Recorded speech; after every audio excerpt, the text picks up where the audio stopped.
সুপ্রিয় একাদশ শ্রেণীর শিক্ষার্থী বন্ধুরা, পূর্ণাঙ্গ সহায়ক গ্রন্থ থেকে আজকে আড্ডা প্রবন্ধের অন্তর্গত আরেকটি মূল্যবান প্রশ্ন উত্তর নিয়ে হাজির হয়েছি আমি কেবি স্যার।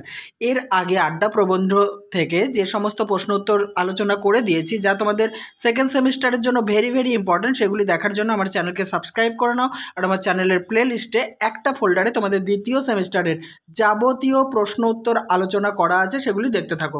আজকে আমার আলোচনার বিষয় দেখো, প্রশ্নটি হচ্ছে, এতক্ষণ একটা মুখরোচক আলোচনার বিষয়বস্তু উপস্থিত হলো, কখন এই পরিস্থিতি তৈরি হয়েছিল? মুখরোচক আলোচনাটি কি? 3+2 মোট 5 নম্বর থাকবে। প্রথম প্রশ্নের উত্তর, সৈয়দ মুজতবা আলীর আড্ডা প্রবন্ধে বিদেশিদের আড্ডার বিভিন্ন দিক তুলে ধরা হয়েছে।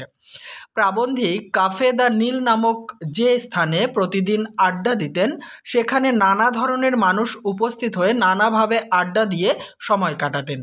একদিন কাফেতে দেখা যায় কোনো এক প্রেমিক দীর্ঘ সময় ধরে তার প্রেমিকাকে চিঠি লিখেছিলেন এবং সেটা রমজান বে দেখে বলেছিলেন বিলকিস নামের মেয়েটি তার সঙ্গে দেখা করার জন্য 11:30টার সময় ফামিনা সিনেমার গেটে অপেক্ষা করবে।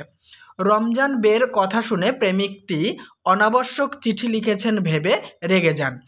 এই প্রসঙ্গে রমজান বে জানায়, তাদের দেশে প্রেমের রীতি হলো প্রেমিকা পাশের ঘরে থাকলেও বসে বসে অন্য ঘরে প্রেমের চিঠি লেখা হয়।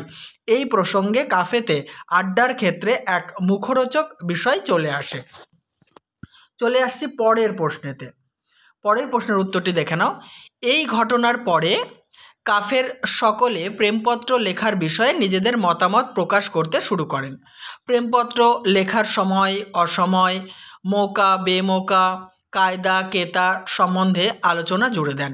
এই সমস্ত আলোচনা শেষ হতে হতে অবশেষে এক চিরকালীন প্রশ্নে তারা উপনীত হন, তা হলো কোন দেশের রমণী সব থেকে সুন্দরী দেখতে হয়। তাহলে এই প্রশ্নের উত্তরটি আমি সমাপ্ত করলাম। দেখা হবে পরের প্রশ্ন নিয়ে অন্য একটি ক্লাসে।